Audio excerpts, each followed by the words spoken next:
Welcome to the Prime Life Project podcast, a place to help you unlock your full potential, both mentally and physically, to become the best version of you.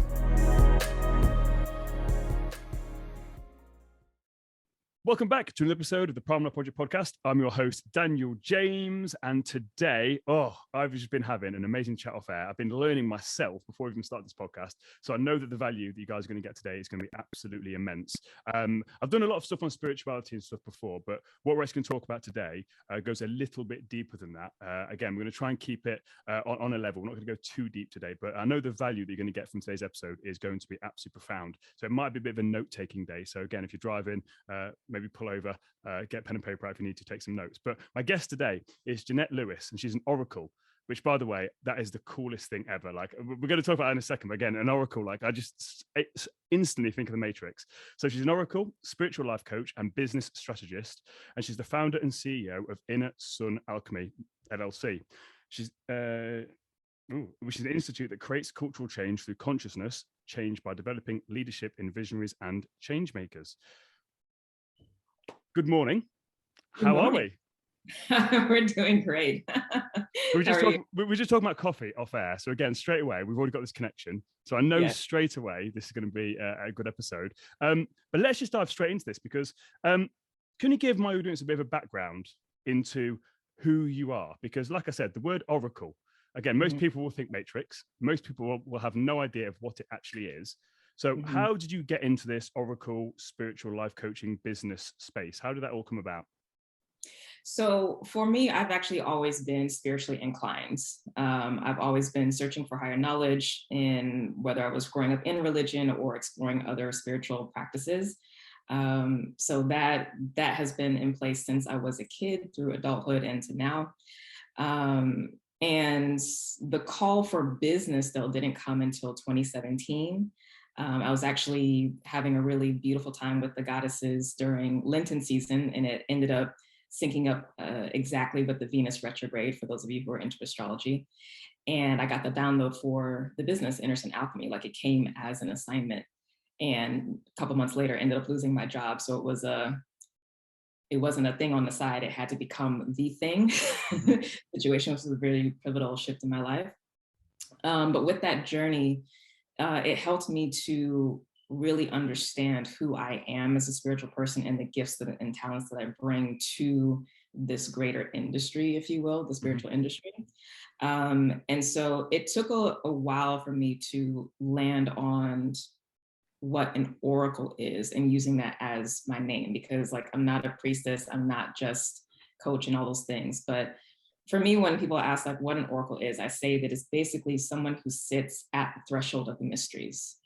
So I am always turned towards the divine, towards that which is bigger than myself and is deeply curious and wanting to learn. But one of the things that makes me unique that you'll probably find compared to other people is I'm really good at being able to take those divine mysteries and explain them in a way and provide practical application for them from people, because it's like, you know, we can't just have our head in the clouds and be in bliss. I mean, we do need that because it refreshes our mental space and our spirit, but we also still have to live a regular life. And so like being able to basically have a foot in both worlds of both the practical and the spiritual is the work of an oracle. And so yeah, that's what that is. do you find that that's potentially where the spiritual community gets a bad name? Because people think that it's just people just sat there not really doing much, when actually really, like, you hear things all the time, don't you? Oh, you can't drink and be spiritual, you can't be this and be spiritual. It's that whole sort of stigma behind it, where it's like, well, actually, what's wrong with having a business and wanting to actually better yourself and be spiritual? Like, you can do both. There's no sort of right or wrong. But I feel like sometimes, like, the spiritual community, it's like with anything really, when people go to extremes and try to, oh no, you have to do it this way, you have to be this, you have to be that. Do you find that's quite a thing that people like a stigma that it gets? Yeah, and I think that's also what turns people off from doing a deeper dive, is because they see people who are deeply spiritual, but they're so disconnected from life, and they don't actually want to emulate or embody that lifestyle for themselves, or even just that way of living, because you don't have to take on the same lifestyle as somebody, but it's like, if you see that someone doesn't know how to function in the modern world and they have struggles with that, like, why would you want to be like that person?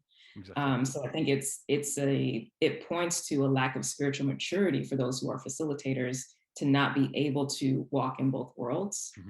There's so much of the thing of like leaving the matrix, right? So to speak. But the point is to be able to play the matrix. That is exactly this. What I'm trying to say to people all the time. It's like, it's like the Matrix says, like, once you understand what we're living in and how the game is played and how things are set up and you're then not a victim of it anymore. You're back in control. But the problem is people are so fixed in it, they feel lost and hopeless. But as you said, it's like, right, you remove yourself from the Matrix. Okay, great. But you still have to live in the Matrix. Just come back as Neo. Just understand that you can do all these cool things once you know the rules of the game, if that makes sense. So can we just like define then, what is spirituality? I know that for different people, it means different things, but for you yourself, what is spirituality and what kind of role has it played in your life? Because I personally believe that everyone has the ability to be spiritual. Like we are spiritual beings. That's my personal belief. But I feel like, again, the matrix that we live in, the world that we live in, people's ability to tap into this, in my opinion, has been purposefully suppressed.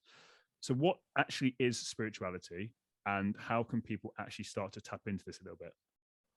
So spirituality simply for me is the relationship with that which is bigger than yourself, that which is just beyond your understanding. The codification of that, when you get taught different processes or ways to kind of tap in, or things to use, tools to use, that can be rituals, that can be religion, like that's codification of spirituality. It's not a bad thing, which is why there's so many of them, because everybody has different ways of tapping in. But the pure essence of the relationship with something that is beyond your understanding, with that which is bigger than you, whether that is nature, understanding the animals, spirits, ancestors, different names of deities, and working with them and all of that, like that, it can run the gamut. But that's simply the relationship with something bigger than yourself. And that the root of that can be really scary for people, because we want to have control, we want to know. And so being at that threshold of like, oh, I'm going to be having a relationship with something that I truly don't know and I don't have a frame of reference for, can be deathly scary. But that's actually what it is, because it should be stretching you into something beyond your understanding. And if you shift your perspective to one of curiosity, which, a lot of the yoga masters out of the East will say, having the beginner's mind or being in a childlike state, that's really what that means. It's being curious. It's like, oh, what is this? It's just putting to the side that, I know I don't know everything. Like, what is this? What's the possibility that's presented here? Doesn't mean I have to take it on. Doesn't mean I have to like it. But can I be curious about what's here? Because this universe is so big. That's a big thing for me. It's looking at everything that happens in life. And this is the thing that has really helped change my life, is when I'm looking at anything in my life, it's like there's a bigger thing here at play that I don't quite understand. There's a lot of stuff recently that's happened in my life, and I'm just like, the universe is happening for me. Like, this is happening for me to do stuff. And especially when you talk about there about just changing your mindset, like just reframing challenges. And it's like, it's happening for me to help me grow. And I look at you probably had this in your own life. Like for me, the hardest times in my life is actually when I grew the most. It's like the universe was giving me those challenges to be like, right, well, you think you've got this level sussed, right? You've got to go beat this big bad boss, like in a computer game, to then level up and go to the next level. And that's kind of what it is. Like the universe will only give you what you can handle. And it's really bizarre when, again, I know people listening to this may be struggling, and it sounds a bit, when you're stuck in something so dark and you can't get your head above water, when you hear people say this, but I promise you that anything you're going through right now, like the universe is doing it for you to help you out. Do you agree with that as well? Like that these challenges are here to help us get stronger and grow? Well, so it depends on the context. I think for most of us living in the West, we have the privilege to be able to explore that because our basic needs are being taken care of. Yes. Exploring spirituality is something that is available for those who have basic needs met, right?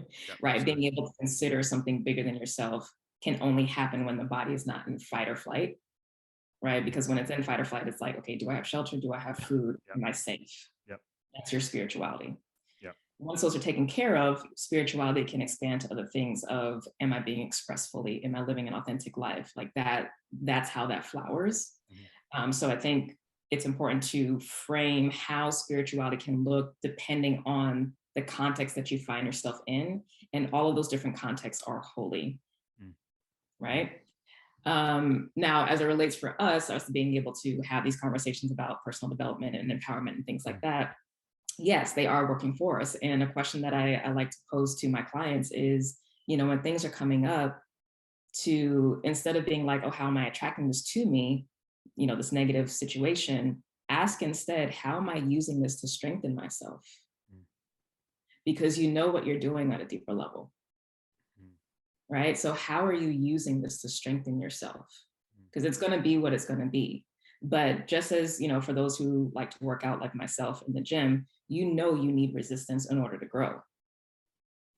Like, you're not going to have a shift in your body composition. You're not going to have a shift in your strength if you're not pushing against something. So how are you using this to strengthen yourself? And that helps you to tap into your power, because you shift into a place of choosing rather than reacting to what's in front of you. I think that's the big thing, is a choice. Yeah, absolutely. Because I think that's the biggest thing. People don't think they have a choice. Right. Situations will come to them. I think that's where people do in their life tend to feel a bit stuck and out of control, because they don't think that they have a choice. But you always have a choice. Even doing nothing is still a choice. Yes. But people don't realize that that's one of the things there. And I love one of your biggest things about empowerment. Like, that's a big thing. I love that word. Like, it's something that I use in a lot of my businesses, is empowerment. But it's used a lot nowadays. Like, people talk about empowerment. What does that mean, and why is it so important for people to feel empowered when they're trying to take back control? So I think this is one of the biggest things for me. It's like, I think I believe you're very much similar to me. Like, we're just guides. Like, when we're working with clients, they're the superhero in their story. So we're not telling them what to do. Like, we're just guiding them, essentially empowering them. Why is it so important for people to be empowered in life? So it's important because there has to be a shift around this this idea and concept of power in general. Because usually when we talk about power and control, it's power over someone else or something else. And empowerment is empowerment, right? It's internal. So it's power of self over self, because that's all you have control over. You may have influence over those things that are actually under your, what I like to say, jurisdiction or responsibility, right? Like, you're responsible for paying your car payment and your mortgage. Like, it's your responsibility because you've taken it on.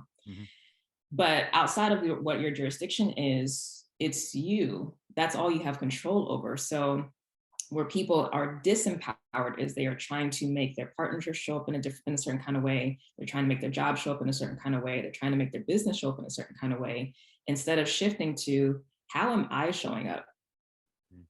Where is my authenticity? What choices am I making? Am I being consistent with what I say is important to me through my actions, or no? Because that's actually what is showing the truth of what I care about, what I value. And so that's the shift for true empowerment. It's not aggression. It's not, oh, look at me. I would say it's not even confidence. Empowerment is actually courage. So the difference between confidence and courage is, confidence is a sense of self-worth and value, which we all need. But courage is, I will take action in alignment with what's authentic for me in the midst of my fear, in the midst of something that is not comfortable. And so what people are really wanting is courage, but that comes from empowerment, because you have to be like, okay, I know I have agency, I have choice in whatever options are available to me in this moment. And so I'm going to do that. And that's what builds that muscle for courage. That's what builds that power and passion and fire, not confidence. Would you say that's what people struggle so much with, self-worth and self-esteem, is that they aren't empowering themselves? And I think everyone knows deep down their best version of themselves, their true authentic self, but they don't have the courage to live that. It's that favorite, one of my famous quotes by Nelson Mandela, like, our greatest fear is not that we're inadequate, it's that we are bright beyond comprehension. That's an amazing quote. Like, I think that's one of the biggest things. People, like, they dampen their own light And because they're not being congruent with the kind of person that they want to be, it then leads them to being a bit empty and lost and stuck. Does that make sense? Is that something you found with people as well? They play small? Yeah. I mean, and it's more that they initially get dampened because, you know, when we are growing up, we learn how to love ourselves and show up in the world based off of how our parents raise us and how they behave and act themselves. So if they aren't operating from an empowered place, we're just going to model that. That's the first line of defense. And then whatever we are being exposed to at our schools growing up, with the kids we're around, with the culture, like that all influences. So that actually does a lot of the dampening. Mm. And then we just continue that in adult life. And because the idea of showing up differently, because showing up differently scares us so much, we don't realize that it's tapping into a fear of being separate from receiving love or having community the little that we have. So it's kind of like, this is not the greatest, but I want to stay in my comfort zone because at least I have company here. Right? Like, at least I have people that I call friends, but they're really acquaintances. At least I have a partner, but I'm not really fulfilled here, but I have somebody around. And when you start to step into a place of empowerment, it's necessarily going to create separation from what's been comfortable. And that's a deep human, like primal fear that we have, is being separated from the pack, because it's like, oh, I won't survive if I'm not in community, which, you know, is real on some level, but we have to really be able to see like, oh, okay, there are other communities that I can choose to build for myself. And then I have the capacity to do that. I don't have to stay here. Choosing myself doesn't mean I no longer get to have love, or I no longer get to have affirmation from people that I value in my life, etc. I think that's the biggest thing, isn't it? That a lot of people, they don't necessarily love themselves.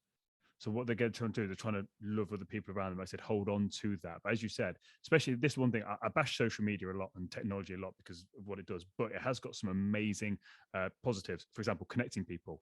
So you may feel completely lost, but now more than ever, you can find people that do happen to like a certain color of Lego or something weird. Like, there's people out there that are as weird as you, and it's like, you're not alone. But I think the biggest thing, you've hit on a few things here about like, I feel like for me, a lot of people are afraid of themselves.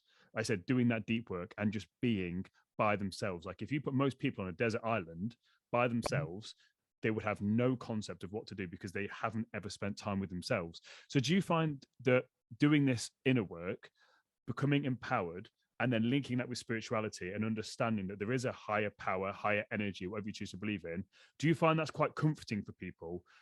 That, because this sounds bizarre. For me, I take great comfort in knowing that there's a greater energy and power there. Am I making sense here? Do you find that people have that as well? Because I'm cool by myself because there is a bigger thing to look after me. Yeah, it's going to depend on the person, because for some, they'll find a refuge in that. And then for others, it will be scary because they need like real practical proof, right? And so for those folks, actually for everybody, but especially for those folks, it's important for them to have direct experience. So those are people who really need to have a teacher, who need to have a guide rather than doing that on their own, because their mindset will skew them to being like, okay, this isn't going to work because I'm not seeing a physical manifestation of a thing. And it's like, well, no, you actually have to develop an intense amount of sensitivity in your body, in your mind, and openness. It requires a lot more flexibility and adaptability. But for many folks, yeah, it's a refuge, because it's like, if what you're seeing doesn't make sense, and then being open to something else that makes sense, it does bring peace, because what you're tapping into is not something that's chaotic. It's not constructed by human thoughts. It's just the way of life. It is just nature, and nature is always ordered. It's always cyclical. And when you spend enough time with that and you realize like, oh, it's actually going to be okay because I'm noticing the patterns, and you find safety in what seems to be change, but you understand that like, oh no, this is actually just how the universe works. And if I just stay here long enough, then what I need will come around to me, or I'll know when to take action, and etc. But that's the, you've got to be. People say the universe isn't talking to them. It's because, as you said, the universe is always giving you signals and signs, but you have to be open to it. And that's one of the big things that I've found myself recently. Again, I've gone through a lot of stuff in the last couple of weeks that's caused me to be knocked off course quite a bit. And again, my meditation practice has taken a bit of a hit. But then I noticed that I wasn't as open to things. Like I wasn't. Again, I think you understand this. I wasn't receiving as much information as I normally would, and it led me to be a little bit lost. But I realized again, it's because my attention, my energy had been shifted on such a level I hadn't really noticed that. And again, a lot of people there, you also tapped on something else there where you said that people, again, they hear things like law of attraction without really understanding what it is, the law of love. Then they just expect, oh, I'm thinking about this thing, it should just appear. But that's not really how the universe works. It doesn't just give you this thing. It gives you the direction for you to get this thing. And it might be a bit of a roundabout way, but it's the best way for you to do it. You want to go in a straight line, but off the end, that straight line is a cliff. The universe is like, no, just go a little bit of a detour this way, come back on yourself a little bit, and we'll get you there eventually. It's always presenting itself. We have to be open to it. Again, like the story about how me and Mikey became connected. It's like just completely on the off chance, but I was open to receiving this thing. And then next thing you know, like me and Mikey are best friends now. It's the universe is always there. You've got to be open to it. So how do we open ourselves up to that? I know we're going completely a bit off topic here, but being open to the universe, how do people even begin to be open to that? Well, so what I tell people is get back to your basics, get to the foundation, and that starts with the body. Like that's always where you have to start. And I know it seems basic, but this is actually the place where everyone tends to fall off, especially when things are going good, or really bad. So go to bed the same time every night. Oh. Wake up at the same time every morning. I'm glad. I thought I was the only one that said that to people.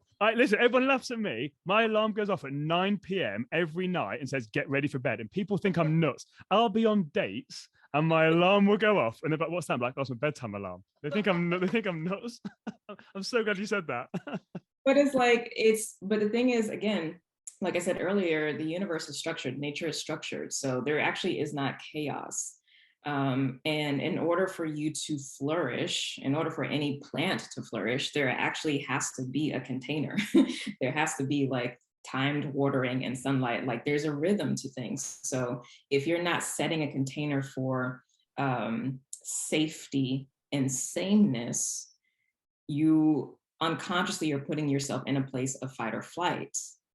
And you're looking to, deflect attack rather than being open. Like that openness and that freedom that you're seeking is actually found through discipline. Right? So getting back to the basics of, adequate sleep, making sure that you are eating what you need to keep yourself nourished and vital, drinking enough water. Like it seems so basic, but it's so important because again, it creates that baseline. And then from there, yes, you need to have meditation practice, 30 minutes, at least in the morning, but if you can do it at night as well too. Spending time in nature is going to be important. One of the things that I like to tell folks to do, especially depending on their astrology chart, is to have a non-human day. And that's a day when you are not giving to anyone. You're not seeing anybody. You're not on your phone. You're not on the laptop or anything. And you just have a day of rest. You might go out, be in nature, but you need the time to decompress and recalibrate to your natural state without all the input, without all the consumption that happens. Give yourself time to digest everything that's going on. But yeah, start with yourself, because again, that's the empowerment piece. Oftentimes people will be like, well, how do I know this is true? How can I tap into my inner wisdom, my intuition, my higher self, or how can I, trust what I'm picking up about a person, a situation, or what have you? And that's relationship that's going to come through your body. And if you're not even paying attention and being, for lack of a better word, responsible for you, then you won't be able to know. You won't be able to know what your inner voice sounds like. You won't be able to know what your soul speaking to you sounds like. And so you're going to be, again, disempowering yourself and allowing something outside of you to tell you what's good for you, rather than checking in and being like, okay, how do I actually feel about this? What is my intuition telling me? Because the signs for everywhere. Action, yeah. When people get like gut feeling and stuff, don't they? But again, if you're not paying attention to it, like it literally, when you feel it, you can't not feel it.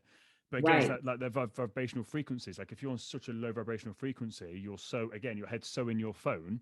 Like there'll Mhm. be, again, let's use a date example. You'll be on a date with someone, and there'll be so many red flags, and there'll be so many signs and signals, and your body will be telling you these things, but you just be Mhm. ignoring them. You won't be in tune with it. But as you said, once you know how your body feels, what it's meant Yes. to feel like, you will pick up when someone is draining your energy. You will literally be in their presence, and you will Mhm. feel that your energy is being drained by that person, by that situation, and then you can do something about it. I just want to tap on something you said about discipline as well, because that's when I talk about my clients all the time. Discipline, Mhm. because for me, people think discipline is boring, methodical, but for me, it gives you freedom. It's the exact opposite, because if you're disciplined on the basics, it gives you freedom. Like in the morning, if you have a structured routine that gets you into a good place, I call it putting on your suit of armor. Like it gets you in that state where you're ready to take on the world. You are empowered. You have the freedom to do what you want to do. Whereas if you're rushing, if you're late, you can't find your car keys, you can't find your phone, you can't find all these things. Like you've lost complete freedom because you're wasting your time, energy, and effort trying to do things that should be just normal and natural. If that makes sense. Like I think it's a Yeah. big thing. Like I've never known anyone really talk. I think the first guest on the podcast really spoke about the basics like that. Like, I talk about it a lot, but I've never had a guest that's come on and actually spoke about that because it's such a powerful thing. Yeah. Well, but that again, that speaks to circling back to what we touched on earlier, spiritual maturity. Mm, And this is how you can tell with people if they are practically applying spiritual principles. Because if you are somebody who is calling yourself a spiritual leader or in that position, your life should be modeling how life is, and life is ordered. mm, Like it's not haphazard at all. It's like you don't even have to have a big degree or like be studying for years and years. You can just literally have nature be your teacher, mm, and there is a specific timing for everything. mm. Everything happens for a reason, and it is purposeful. So if you're not bringing that conscious awareness to how you structure your day, how you go about choosing what goals you're going to go after, etc., then you're just playing. No, absolutely. And again, like it's like go down the river of life. Like you've got to go down the river of life. You can't do anything that it's going. But if you've got two choices, you can either let the river just take you and you end up where the river takes you, or you can consciously steer your boat in the direction you want it to go in. So again, you've got a choice. And again, it reminds me of that Bible story about the wise man that built his house on the sand. So again, I talk to people all the time when it comes to these habits and disciplines. Like as you said before you do any of this empowerment work, you need to have the basics dialed in. And then from there, you can then build on top of that. So my thing is when I say to clients, like you've got your non-negotiables, your core principles. And again, be like the wise man that built his house on the rock. Like you want those solid things, and then you can build this amazing life from that. Whereas a lot of people try and do all these crazy things, but their foundations are made up of just rubbish. And the slightest gust of wind or anything like that, the slightest deviation from this quote unquote perfect life, and it Mm-hmm. just all falls apart. So I'm so glad you spoke about that. It's a real powerful thing. Like I've not really had a conversation with someone that's spoke about the basics like that. It's quite refreshing to talk about it actually. Yeah. Yeah. And for to tap into the spiritual side of things, for those who are into astrology, a lot of times people will be like, they really don't like the energy of Saturn, the planet Saturn, and how it shows up in the chart. But Saturn is the master teacher, who's the disciplinarian. Mm, It's the teacher that helps you become the warrior, to become the samurai, or whatever framework you want to use for that.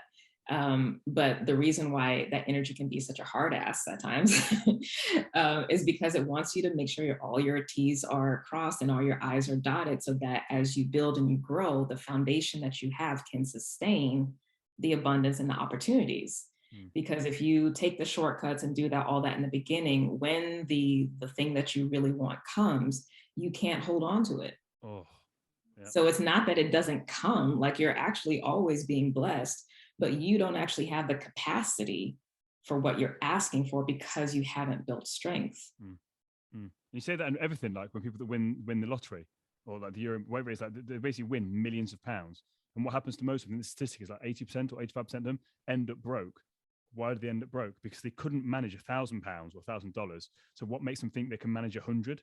It's the same principle. You have to. There's stages to success. There's, as you said, like there's natural laws. There's laws to success. There's laws to things, and you have to sort of follow them. You can't skip steps and expect to have this thing just land on your plate because you have no idea what to do with it.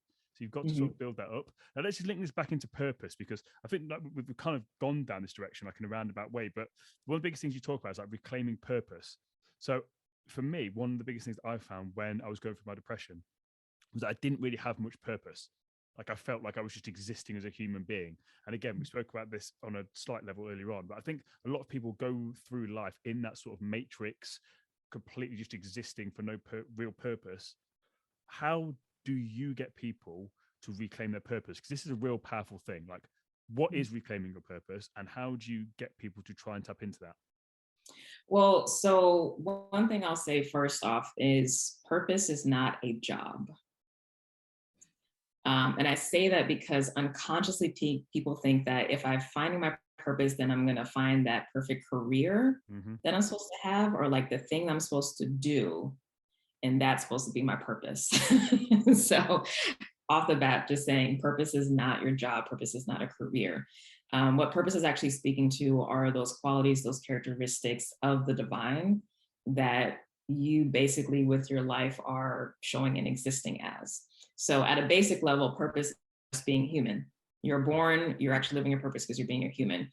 When you are more, I guess, awakened to the spiritual experience, and you get to understand it like, oh, I'm actually expressing qualities of the divine, qualities of nature, whether that's joy, peace, right leadership, grace, patience, whatever it is, that's going to be purpose. And there's a couple ways that you can discover what that's going to be. One of the easiest ways would be looking at your natal chart in astrology. Specifically, I tell people to look at their north node, whatever sign that is. Those qualities and characteristics of that sign are the things that you're actually wanting to embody. And it's a lifelong embodiment. So whatever context you're in, family, relationships, job, career, whatever, you should be embodying those qualities. And the older you get, the easier it is for you to embody that because you are breaking through your stuff around it, right? But another thing that you can look at, which is really fun to do, is to dive into the etymology of your name that you were born with, because that will also tell you those qualities and characteristics. What is the etymology? What is the root of what my first name means, my middle name, my family name? What is it that I'm actually embodying? Because that is purposeful.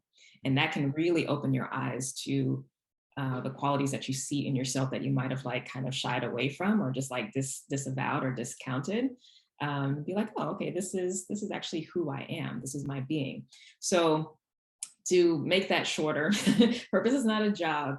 I would say purpose would be an expression of the heart of you, or the soul of you. So when people think of you, they're going to say like, okay, this person is, they're happy, they are joyous, they are motivating or whatever. Like that actually is your purpose. Like people will tell you who you are in a lot of ways.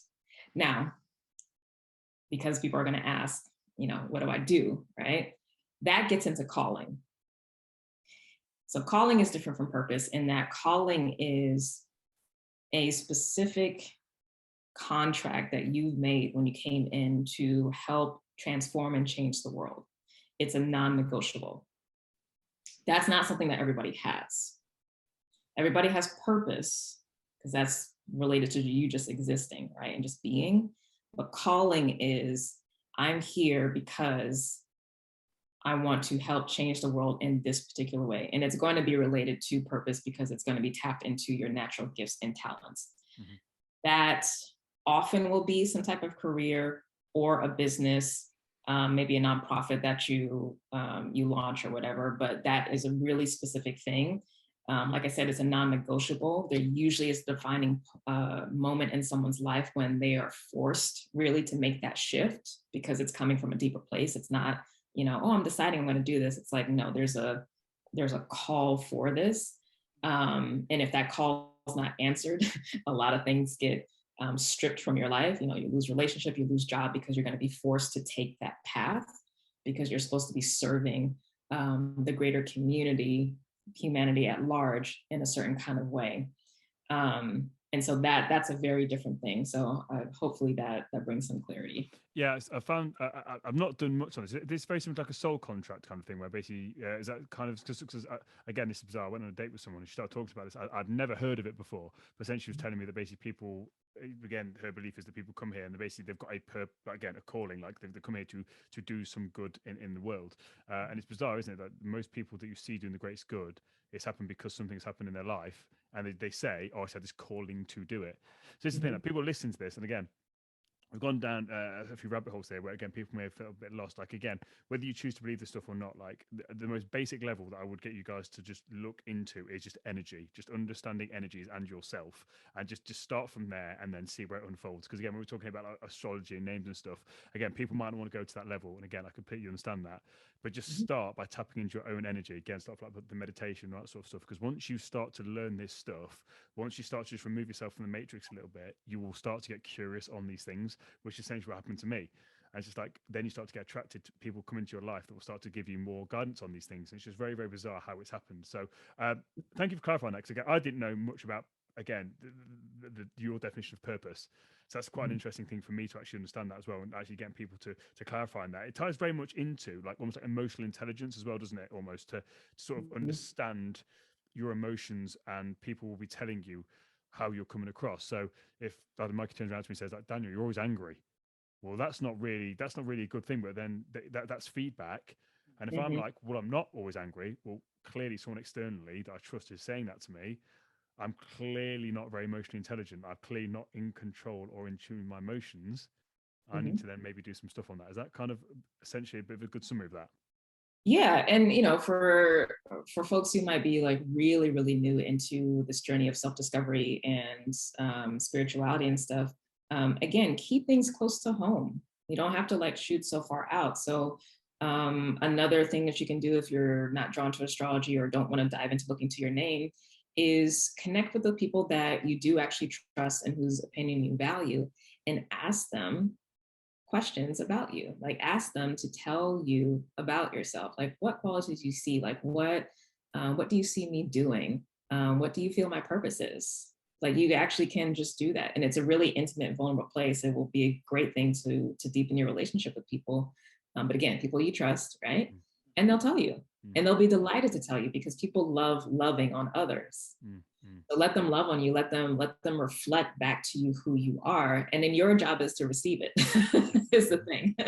Your job is to see the fullness that they see, that you, again, may discount.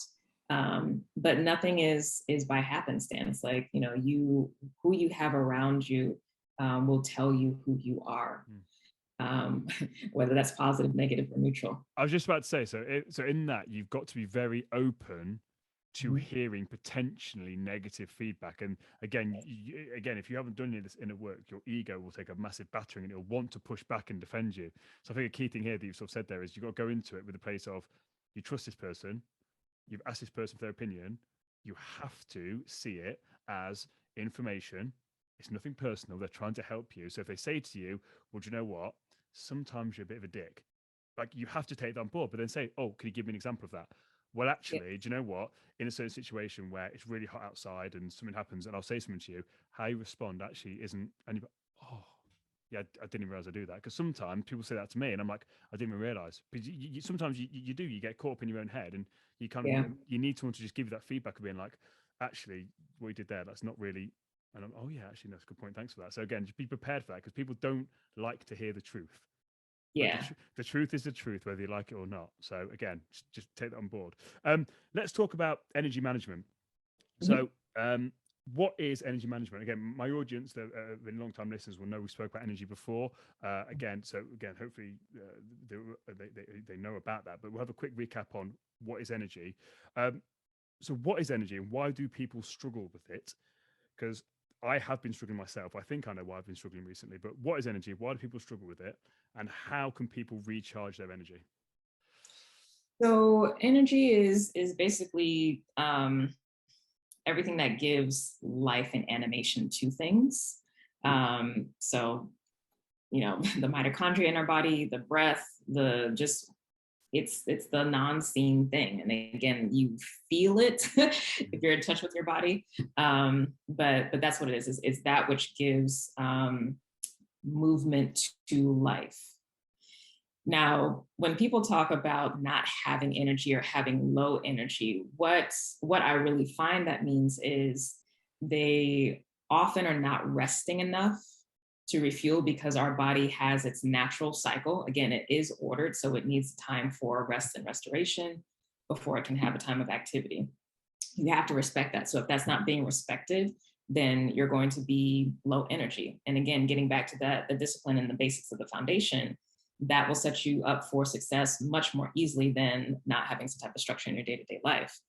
But to even go deeper than that, speaking to, the rant on how much we are connected digitally and how much we can just kind of go off on those tangents, we don't realize how much we consume.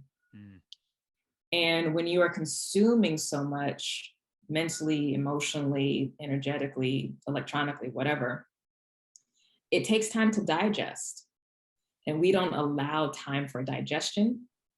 And so all of our systems, our minds gets bogged down, our emotions get bogged down, our physical body gets bogged down. We know what this feels like. It's called Thanksgiving here in the States, right? When you just you eat and you eat and you eat, and then you have what we call the itis. And then you have to go take a nap because your body's like, I have to digest all the stuff that you brought in. That's also what's happening. And so when we are not consciously choosing what we're doing in our life and what we're committing to or over committing to, in terms of I have to go to this meeting and I'm gonna have to do this project and I have to do this with the kids and all of that, we are consuming and expending so much, but we're not actually taking the time to be like, okay, what do I need first and foremost? Because I'm the linchpin for all these different things. And if I'm not taking care of myself, that means that all these things that I'm connected to that are important to me are necessarily going to fall by the wayside. I'm going to trip up. I'm going to make a mistake. I'm going to sabotage. And I'm going to think that it's something wrong with me. And it's really just oh no, I don't even have a clear head because I'm just on the not the windmill, what do you call it? The rats? The treadmill. The treadmill. Yeah. I'm just on a treadmill. So, when we talk about energy management, you always have 100% of your energy all the time. But are you in control of it, or are you giving it somewhere else to someone else? So you will feel like you are out of control energetically if most of your energy at any given time is focused on other. Okay, assuming basics are in place, again, you're sleeping regularly, right, and all the discipline is there. But if all that's in place and you're still off kilter, that means whether mentally, emotionally, or physically, more of you is directed towards other than it is to self. How do you know that that's happening? Because I'm using me as a prime example here when you're talking. So in my head, I'm thinking, right. So I know that my energy's been low because I've not been sleeping well. But I've not been sleeping well because I wake up at a certain time of day and I've got a thing rattling around in my head. That same thing is what I'm consciously aware of at the minute. And I know, again, because I know that I'm giving my energy to it. And all day, I'm essentially expelling my energy, pulling myself away from giving my energy there. Does that make sense? It's so fixated on this thing. And it's taking so much of my energy to bring myself back. I'm then exhausted. I'll then go to bed and then wake up and it's still there. It's very bizarre because this thing's happened and it's taken a lot of my energy. So I'm just using this as me an example here. When you're talking, everything you've just said completely resonates with me. And again, I know I'm literally giving my energy because, again, where your attention goes, your energy flows. But my thing is, so again, maybe you can talk to give me some help on this. So my thing is it's really hard for me to pull away from this thing because it's hurt me so bad. I'm just but I need to let it go. And I know. I'm and every day it's getting easier and easier and easier. So for me, I'm allowing myself a grace period because I think I'm just grieving. But it still doesn't help with the energy. Yeah. Well, so because I was going to ask is with those things, if it's a mental or an emotional thing, right? So, and it can be both because a lot of times they will be tied together. But I'm glad that you walked yourself through that because again, that's what an emotionally mature person does. Is they understand and oh, I actually realize that I'm grieving. And so grieving is a digestion process because what's happening is there is a detaching from whatever the other was. So you can grieve the loss of a job, obviously you can grieve the loss of a relationship, etc. But there's a separation and that requires energy. Grieving is a grief of a death of something. Death energy requires just as much energy output as creating something. It's the same. We like to think that it's different because it feels different, right? One feels negative rather than positive and exciting, but it's actually the same. So when you're going through any type of grieving process, that is actually taking up. Yeah, honestly, honestly, what you just said there is giving me complete chills and goosebumps. Like, Yeah. absolutely, you've literally hit my soul there. Sorry, carry Yeah. on. I didn't mean to interrupt you. No, that's not an apology, but also I'm glad you said that, because that's a way that your body tells you the yes. Mm. Okay, so you don't need to have that affirmed by anyone else. Your physical body will tell you, like, okay, this resonates because I'm giving you this reaction. Mm. Okay? But it requires the same energy. So if you're in a death process, you have to respect that process and know that that's where the energy is going. And the more you can actually lean into it, i.e., give it the respect that it requires and understand that that's what you're going through, the faster the process will actually go, which will then free up your energy back to what you prefer, which is the creative side. But it is a dance. Like, you can't have creation or the creative energy without the death energy. But you can purposefully work with it so that you feel like you're a little bit more in control. And that's, in terms of a regular everyday practice, the importance of releasing things. Mm. You know, and what does that look like? So, that stack of papers that we like to have on the side of our desks, it's just like, oh, I'll get to it. Like, actually get to it and release the energy, because it actually is taking up space to manage that. That little corner in the closet that you just choose not to clean, you're like, I'll get to it. Like, actually clean it, clean out the car, like, just get rid of the things that don't matter in a big way, but they do actually matter because you are managing it, because it's under your jurisdiction. It's your responsibility to take care of. So just release the energy and free yourself up. But yeah, grieving is, we do have to respect that. And I think that, especially with the pandemic, folks have had to come front and center with death and with the grieving process in general. Mm-hmm. And a lot of us have realized that, oh, I don't actually know how to navigate this, because I'm used to being able to pull out of something really quickly or to shift to something quickly. But maybe this is the first time in my life where I've actually lost something that was so, that I've been so deeply connected to, i.e. a person has passed, mm-hmm. right? And so when there's been an investment, regardless of amount of time, but if there's a deep mental or emotional or physical investment in something that leaves you, you have to respect that that requires a lot to pull away from and to heal from. Mm. And the time that it takes is just going to be the time that it takes. That's not something we have control over, unfortunately. Of all the podcast episodes I've ever done, that is the best advice for me personally I've ever been given. Like, genuinely, when you're talking there, I nearly burst into tears, because you were literally, like, the stuff you said to me, I needed to hear it, because I know this stuff and I've been saying it to myself. As you said, I've got the awareness to understand what's going on, but when you're going through it still, you're kind of doubting yourself. And what you just said there, and some of the nuggets you've just said, I just want to say, from me personally, thank you very much, because the stuff you just said there has just confirmed a lot of stuff to me. And again, it's like you said there, it's like, I've got this emotional intelligence, but I've never had to deal with this situation. And because I'm this version of me that, again, I've gone through so much stuff, but I've never gone through this as this version of me. So it hits differently. And because it hits differently, it's just a bit like, although you know stuff, and I've done podcasts on grief, so that's how I knew that's what I was going through. But it's different between listening to a podcast, knowing what you're going through, and still being able to navigate it, if that makes sense. And again, I think that's where a lot of people, again, like myself and people not necessarily on this journey as well, it's that confusion of knowing what they're going through and being like, well, when does it get better? Even though you're doing all the right things, if that makes sense. Like, well, when does this get better? And you could be said there, it gets better when it gets better, essentially. Yeah, and well, the beautiful thing with where we are now in human society, and the way we've been able to categorize the different processes that we go through, we have the stages of grief. And so, and this is one of the things that you learn just from watching nature as well, too. If you know where you are, you automatically know the next step. Oh, yeah. So if we know we're in spring right now, spring is going to last however long it's going to last. We know in general it's going to be about 3 months, right? But we know what's next is going to be summer, because that's the order of the universe. So depending on what stage you are and whatever process of grief that you're in, you know, okay, this is the stage that I'm in. I don't like it, but this is where I am. And I know what the next stage is going to be. Mm. And that can be an anchor of providing stability and safety and a little bit more peace inside, because you don't feel like, okay, where am I, like, you know, what's next or whatever, because that induces fear.